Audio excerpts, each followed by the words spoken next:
Hey everyone, Reggie Kimball here, Stickman #1, coming to you from the patio ATL in Smyrna, Georgia. Those who haven't been here, this is a cool little cigar lounge / party place, but a great place to get your puff sip chat on. And today I'm hanging out in their members only room. Thank you fellas for letting this happen. Shout out to Keith, Gary, and George for letting this happen. But I'm puffing on a New World cigar today. And I'm always one of my favorites. I'm always looking forward to the puff. But today I'm extra excited because I get to sip on a little Greenwood whiskey. And I have not had that before. So I'm getting ready to take my first sip in a second. I can't wait to take my first sip. But that's why we're here today, to hang out with a couple brothers to my right, Kweillin Gordon and Sheldon Johns Harris of Greenwood Whiskey. Welcome, fellas. Thank you, Stickman #1. Thank you for having us. Call me Reggie. We appreciate it. Gas you, Reggie, for sure. Appreciate it, Phil. I'm glad you guys are here. And I've been checking you guys out all year as you kind of been grinding and making things happen on Instagram, doing a little marketing, as we all do today. Yeah. And it seems like you guys got some traction. And I'm impressed with what I see so far. No, thank you. Yeah, like you mentioned, it's been a grind. Yeah. It's been a grind, just, attempting to figure it out. In this new age, especially, what we've seen, during the current moment, one of the best avenues for us to get our brand out and for people to experience the brand has been social media. Yeah.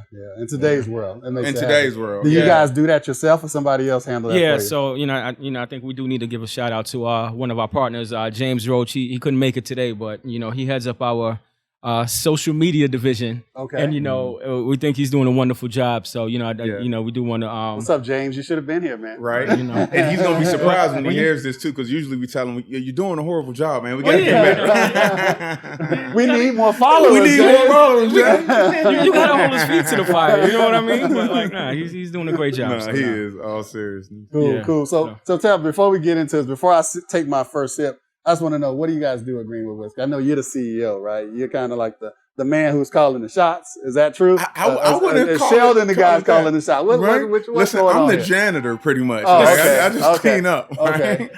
But no, so there's 4 of us. It's 4 co-owners, co-founders, myself, Sheldon, and James and Che, who was unable to make it. Okay. So, and we all have different roles. Like you said, mentioned, my role is, I would call it like, I don't know, the catch-all, literally janitor, whatever it takes, whatever needs to be done. Is kind of what I do. And I let Sheldon kind of speak to his role. So my role, my title is Chief Business Development Officer.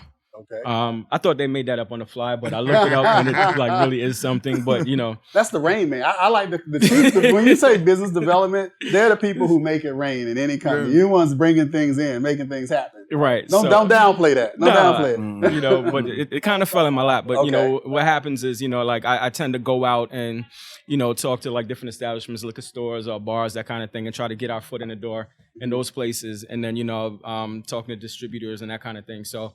Kind of building a business. And even, before we turned the cameras on, I was talking to KG about some new stuff that we might have coming down the line that I can't talk about yet. But that job keeps going. I met a random guy today and we might work with you. So, wow. Okay. right. So yeah. And that's how connections are made, man.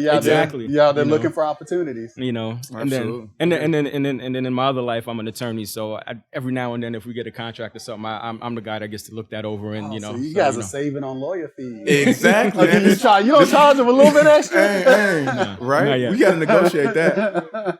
But yeah, he does a little bit of everything for us. Okay. So. All right. Cool. Work. So and you just launched earlier this year. Officially, or did you launch before that? Tell me when you actually took off. So this is an interesting story. So we started the business in 2017, right? We officially launched and hit the shelves. Locally, it was the end of October. We launched in Oklahoma, and then we launched locally in our home market, Atlanta, last month, November. Okay. So as you can tell, there was a gap between us starting the company and then officially getting to the point where we're on the shelves. Okay. But it's been a journey, and it's been a journey that, I'm sure we'll get into, but it's one that, we've learned a lot from and enjoyed along the way. Okay, all right. So 2017 to 2020. Yeah. You were grinding silently in the background, in the lab, as they say. In the lab. We were in the basement, literally. In the basement, okay. We're in the basement. We're miserable. We're anxious.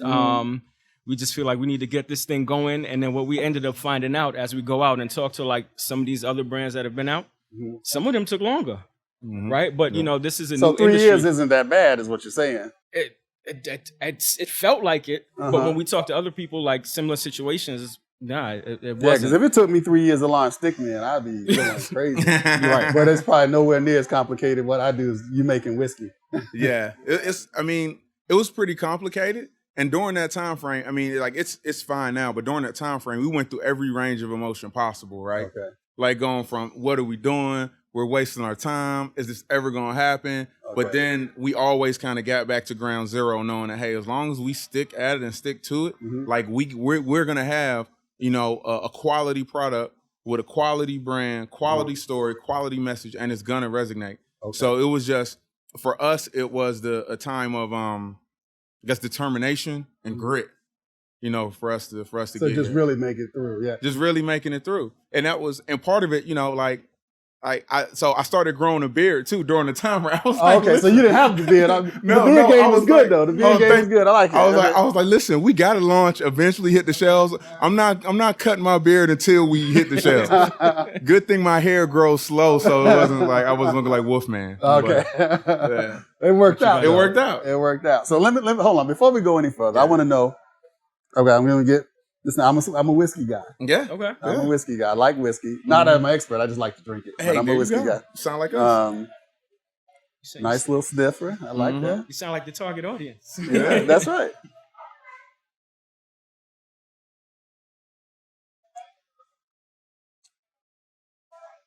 Got a little spiciness to it. Mm-hmm.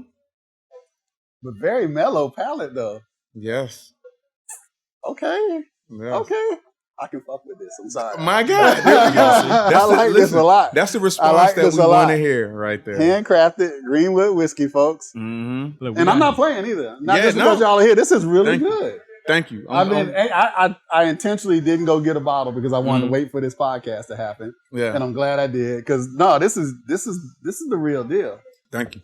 I wanted to have your live, you know, response as well, you know. So we got to put that on the website in the review section. Oh yeah, I could fuck with this. Yeah, exactly. Reggie Stickman #1. Please, I can fuck with this. We quoting that, right? Please put it down. Tell him I said it. Yeah. I'm okay with that. No, this is some good stuff, man. Thank you, brother. So who's it's 4 of you, partnership, and to come up with a whiskey like this. I mean, tell me, how does that come together? Like, are you a master distiller? I mean, how do you got who's the person that knows how to put whiskey together? Yeah.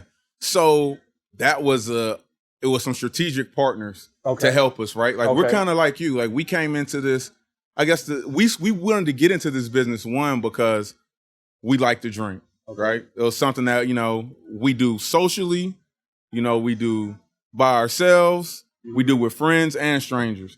So it was like, it's something that we wanted to do and wanted to experiment. We felt that there was a gap in the market, right? Okay. You know, there wasn't a brand out there that really spoke to our demographics, that talked to us. And we felt that we could fill that gap. Okay. So in doing that process, we aren't master distillers, but we found some of the best distillers, you know, in the U.S. to partner with and work with our product. Okay. So and did you help them come up with the blend, the flavor, the color, the taste profile you were looking for? Yep. All of that. Okay. Hence the reason it took 3 years, right? So we did a lot of, I would say, market research. Okay. So which is a lot of drinking. That's like, okay. That's exactly what we call it in responsible situations. I didn't have to be in the partnership, but I love to be on the team that tastes all the different whiskeys. So the thing is, like, we're 4 people, right? And we don't have, none of us have, like, experience in this industry. But the thing is, like, you know, like you said, we like to drink. Like, we hang out together. Right? So like, so y'all were friends well before you became partners. Yeah, you know. Okay.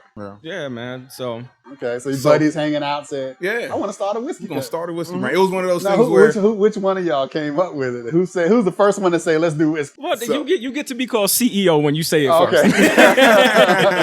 Okay. Right. So it was like, hey, out drinking, you know, hanging out in his basement. And he has a really nice basement too. I don't want y'all to think like, you have a smoking basement that you can actually smoke cigars in? No, but I got a nice patio outside. Yeah. Okay. See, if I didn't have a wife, then I would have a smoking basement. They do throw a wrench in that. Yeah. Although I just did a podcast that launches actually on Friday with Fat Ash Collection. Okay. Cedric Dunson. Shout out to Cedric.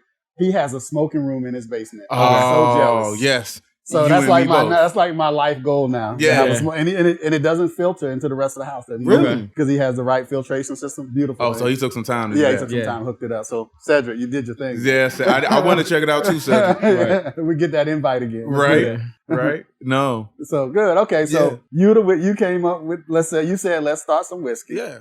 Let's start some whiskey. It was like, hey, let's start, for the same reason we talked about. We just we batted it around and was like, hey, if we do something, we want to do something that's, obviously that's meaningful, thought that makes sense, that, that we can help support our families and everything. And it was everybody's drinking like, hey, yeah. Those things like what I call drunk promises, right? Okay. So everybody's sipping. It's like, I hold people to drunk promises. Dude. Wait, hold on. You got to stick a pin real quick. Like he didn't start that story right? So when we do the movie, right, it's three of us sitting there on the couch, right?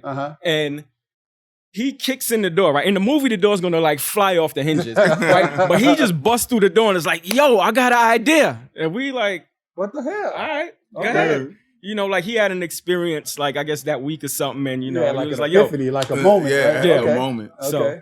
So and then that's how he, became the CEO. Now, go ahead. Go ahead with what so you didn't put the right emphasis. I didn't put the right emphasis. I'm not good at it's this. the biggie, kicking the door, Right? So it turned into that, and it was just like, all right, it was cool that night. We chopped it up, and then first thing in the morning, I'm calling everybody. Hey, remember what you said? Because I know we was drinking. Yeah, I know we were drinking. Y'all remember? Yeah, let's go do it. Okay. And then we started literally within 48 hours. We were on the phones, researching, reaching out to people, figuring out how do we make this happen? How do we actually form a whiskey label? Brand? How do we do it? Yeah. So that was the exciting part. And then, like I said, we kind of got some information. It took us a while to finally find the strategic partners that will work with us. Okay. 4 guys without specific industry experience, who like to drink. We don't necessarily fit the profile of those who started been in this business before, right? No, you don't. But when I think about whiskey and I think about some of the legendary brands that are out there, all great brands, right? Great whiskeys, but no, you don't see a lot of people that look like us. No, not at all, right? So yeah. And we felt that was the opportunity too within itself. There's nobody that looks like us, and we can have an authentic conversation with our target demographics, which is us, right? Okay. All right. But that led to challenges obviously getting started. Was that a barrier somehow? Or? So it was yes and no. So how I look at it, I think, we're myself included, we're our eternal optimists, right? So it could be looked at as a barrier, as a challenge, but we looked at it as this is an opportunity because we have a fresh set of eyes, a different approach than everybody who's been in the market in the industry for so long. They just do things a certain way because that's how they've always been. And I gotta imagine in this industry, just like most businesses, no matter who you are, the legacy people that have been there a long time, they're gonna see you as a threat no matter who you are. That's more competition coming, right? Yeah. So sometimes people don't necessarily open their arms and want to see somebody new come in and make things happen. Because that may steal some market share or whatever the case may be. So, but you guys got it done anyway. And why the name Greenwood Whiskey? I know a little bit about Greenwood. I think other people might know, but is it what I think it is? Absolutely. Okay. Absolutely it is. Okay. So part of us in developing the brand, we realized we wanted to do whiskey, right? Mm-hmm. So, all right. So after that, how do we do it? What's the next steps? And one of the things we were determined is that we wanted to have a brand that represented us. It had to have some meaning behind it. And it had to be more than just about having a drink, right? Mm-hmm. It had to be more so about leaving a legacy. Mm-hmm. So Greenwood whiskey was inspired by the Greenwood district, which was a neighborhood in Oklahoma and Tulsa to be exact. In the early 1900s, this was the largest concentration of Black-owned businesses in America this neighborhood, right? Yep. It was later nicknamed Black Wall Street. That's how we know it today as Black Wall Street. Correct.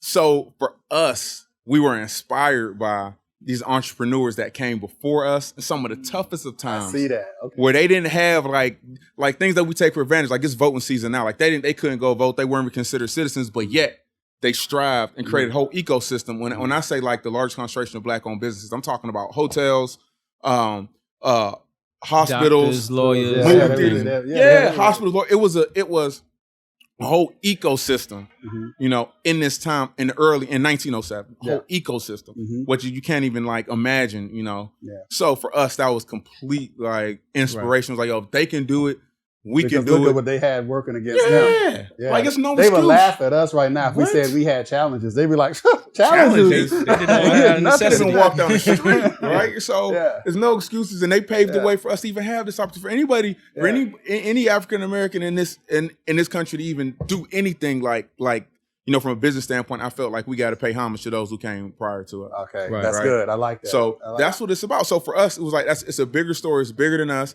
We have an opportunity to share, some history and provide a quality drink. And in addition to that, our plan is to pay it forward. So a portion of the proceeds from the sales of our alcohol goes towards nonprofit organizations that provide education and resources. Education is the key to the Black community.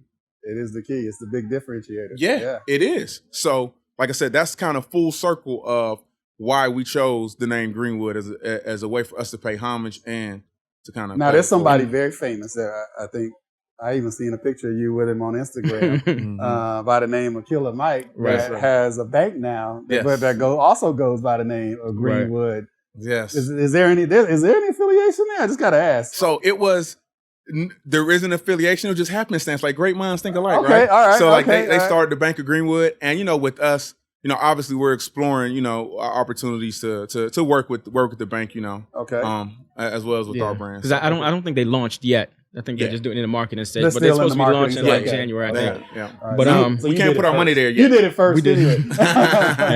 But the fun thing about the name Greenwood, though, that we'll get to people like you who you'll see the name. And you're like, I wonder if those brothers like really like if they did this on purpose or they just found a nice word, right? So you start looking at us, you're like, why'd you do it? And then we'll tell you, I'm like, why I did it. That's been my response to some people. And they're like, all right, cool.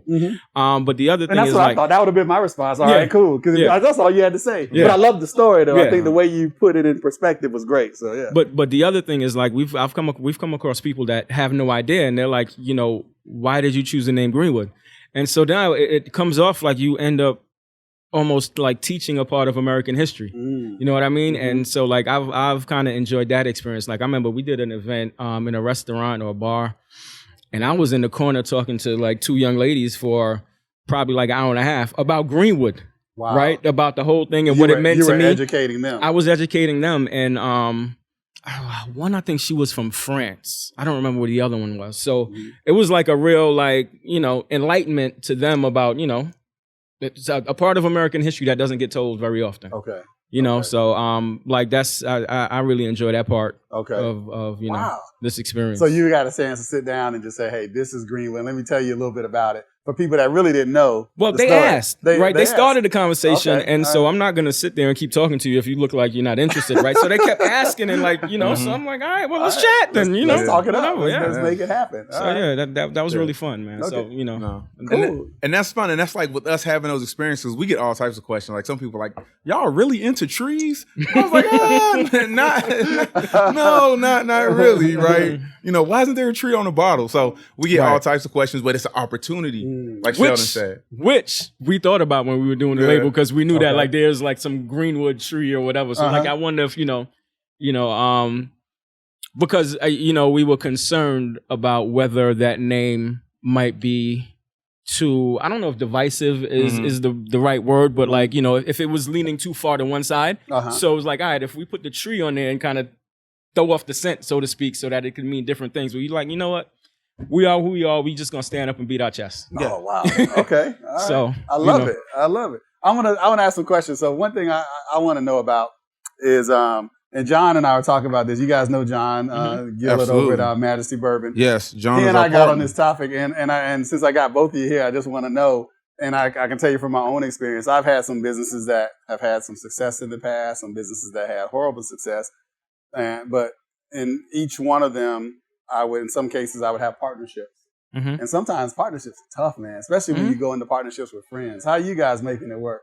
Because you guys seem to be vibing pretty well. We're still friends. Still friends, right? We're still friends, man. And, we get together and we still drink together and everything. So, of course, there are things that, like you said, earlier, like every day is not going to be great. You know, I need you to do X and it doesn't happen and then whatever. But, you know, at the end of the day, we still working together to get to achieve a certain goal. Yeah. And, you know, again, we still friends. That's good. On the side sometimes business partnerships have ruined some friendships, unfortunately. And you guys will see you're just making it happen. So that means the bond was strong to start with. Yeah, absolutely. Yeah. And the thing is, it's one, you can't be sensitive. And a good thing, none of us are sensitive at all. Okay, so y'all can get on each other a little bit. Yeah, like, you know, it's like we don't take it to heart because we understand that we're all chasing a bigger goal. Okay. A goal that's bigger than us individually, bigger than how we feel a certain day because Sheldon calls and screaming at me. Like, it's like, yo, which I do. It's bigger than that. And you're not going to cry. Yeah, I'm not going to cry. Like, yo, you know. So it's like we're a team and we want to, in essence, we want to win the championship. We want to be one of the best, you know, fastest growing, one of the best whiskey brands, you know, in the country. And doing that, there's going to be some disagreements. There's going to be some up and down. But we all know that we have this one singular goal in mind. And, you know, you deal with it. Okay. All right. And keep it moving. And now things are off and running. Keep it push. Off and running. All right. I love it. So where are you from, actually? Are you a Georgia person? So yeah, I was born in Pittsburgh, Pennsylvania, but I consider myself a Georgia person because I went to high school here in Georgia. So are you a Falcon fan or Pittsburgh Steelers? I'm a Steelers fan. Like I didn't. Okay. Yeah, nah. Right, my uncle wasn't allowing me to root for anybody else. I'm not a Falcons guy. You a Falcons guy? I'm not. My condolences. You're not? Oh, okay. I was about to say. No, I'm a Tampa Bay guy. Tampa Bay guy? Okay. So now you got something to root about this year. For the first time in a long time. Sheldon, where are you from? I'm from Queens, New York. Queens, okay. Are you a Giant or a Jet guy? Nah, I don't even participate in football. Oh, so you're not a football guy at all? I'm not at all. Come on, man. Basketball? You know what? He's honestly, a baseball dude. You're a baseball dude. Okay, Look, okay. As far as football is concerned, I'm still taking the knee. Okay. Right? So that's where I am with it. But like I'm a baseball through and through. Okay. All right. Baseball. So, you know, Mets and Knicks is how I get down. Okay, Mets and Knicks. Okay. Yeah. All right. So I'm pretty much a hoops and a football guy. Okay. Used to play a lot of hoops. Got two bad knees to show for it. I understand. I got a ripped Achilles tendon to show for it. Oh shit. Okay. Yeah. Oh man, I tore my patella tendon. So, and I think those are the two worst: the Achilles and the patella. Yeah. You pretty much fucked for life. For life. Yeah. I still walk funny. Exactly. So when y'all not drinking Greenwood, what's your whiskey of choice, man? What you drink? It's funny. I was just talking to someone outside. Like, I'm a fan of Bullet. So I drink Bullet and as well as Uncle Nearest. Okay. Yeah. So I'm a big fan of Uncle Nearest. Okay. And I drink Bullet as well. Man, of choice, like these guys will tell you, like I like to experiment, man. So depending on the day, because I'm definitely a fan of those two. But I might go in the store and see a nice bottle and be like, yo, what's that about? Yeah. You know, to try it out. Just to try it out. And then, you know, just try something new. You know, it kind of depends on the day. There's an Evan Williams 100 that I haven't had that. There's a bottled in bond. Okay. Yeah, Bottled in bond, Evan Williams. Okay. He came to my house and saw it. He was like, "Oh, you must be smacked." Yeah. You know, but you know, this much left, and I'm like, "What, dude?" Like, he came and brought you a corner. Yeah, that's rude to bring a corner to. No, he came to my house. Oh, you came to your house. Yeah. Oh, okay. I had that backwards. Yeah. Okay. He just took too long to get there. Yeah. It would have been more left. He got showed up. Yeah. So I like Basil Hayden too. Oh yeah, that's good stuff. Good. I've always been mostly traditionally a single malt guy. Okay. But in the last year or so, I really kind of started doing more bourbons. Still love my single malts, but I'll do more bourbons than I used to. Yeah. And I love it. And now you just gave me a new one. Hey, that's what we like to hear. So what's the hardest thing about being in, you know, the whiskey game? Like, 'cause I've never done this before. Like, what's been your greatest challenge, man? Like, so there's challenges on so many levels, right? Because one, you have to create a good product, right? And then and the companies that are in this arena, they've been around for years. Like I'm talking about 1800s, like, you know, they've been creating whiskey. So, one, there's barriers to entry. You know, it's capital intensive, and you got to make sure that you have a very good product. And then once you have a good product, you got to have a good story, a great story, and then you have to find distribution for it. You have to find an audience to do it. And just kind of like similar to tobacco, it's highly regulated. Okay. Highly regulated industry. So there's a lot of hoops, a lot of regulations. So just to get in the door, just to get in the door. Okay. you have to be well versed just to even get an opportunity. And that's not even to get to the point where you can be successful and start selling product. No, you have to work just to get in the door, with the viable product. So. Okay.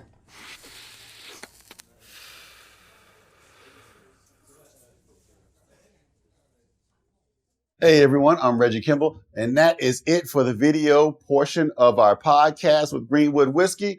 You want to hear the whole thing? Go check us out on Apple Podcasts, Google Podcasts, and Spotify, or wherever you like to listen to your podcast. The Stickmen Podcast, Reggie Kimball, Stickman #1. I'm out. Peace.